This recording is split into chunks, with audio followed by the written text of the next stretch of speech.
ಈಗ ನಾನು ನಿಮ್ಗೊಂದು ಸ್ಟೋರಿ ಹೇಳ್ತೀನಿ. ಕತೆ. ಸ್ಟೋರಿ ಅಂದ್ರೆ ಕತೆ. ಕತೆ, ಎಸ್. ಅಂದ್ರೆ ಸ್ಟೋರಿ. ಸ್ಟೋರಿ ಅಂದ್ರೆ ಕತೆ. ಕಹಾನಿ. ಹೇಳಿ. ಕೇಳಿಸ್ಕೊಳ್ಳಿ. 4 ಪಾಯಿಂಟ್ಸ್ ಬರ್ತಿದ್ರಿ ಆಯ್ತಾ, ತುಂಬಾ ಕೇರ್ಫುಲ್ ಆಗಿ ಕೇಳಿಸ್ಕೋಬೇಕು.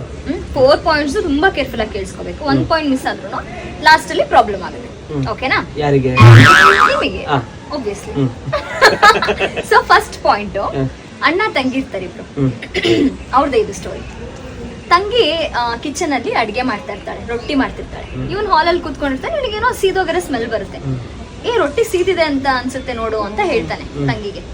ಅವಳು ಸೀದಾ ಬಂದ್ಬಿಟ್ಟು ಕಪಾಳ ಗ್ರಪ್ ಅಂತ ಹೊಡ್ಬಿಟ್ಟು ರೊಟ್ಟಿ ಮಾಡ್ತಿರೋದು ನಾನಾ ನೀನಾ ಅಂತ ಅಂತಾರೆ. ಆಮೇಲೆ ಇಬ್ರು ಒಂದು ರೈಡ್ ಹೋಗೋಣ ಅಂತ, ಸೆಕೆಂಡ್ ಪಾಯಿಂಟ್, ರೈಡ್ ಹೋಗೋಣ ಅಂತ ಹೋಗ್ತಾ ಇರ್ತಾರೆ.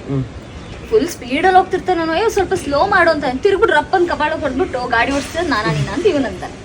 4th ಪಾಯಿಂಟ್ ಆಯ್ತಾ? ಫಸ್ಟ್ ಪಾಯಿಂಟ್ ಆಯ್ತು, ಸೆಕೆಂಡ್ ಪಾಯಿಂಟ್ ಆಯ್ತು, 4th ಪಾಯಿಂಟ್. ಇಬ್ರುನು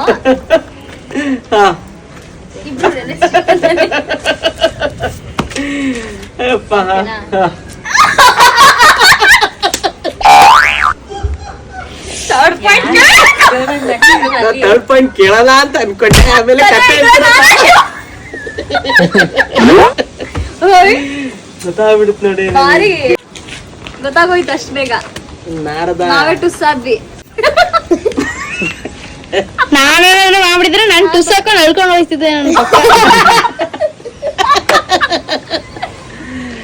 ನನ್ಗೆ ತುಂಬಾ ಸಲ ಫೇಲ್ ಆಗಿತ್ತಪ್ಪ ಪಾಪ.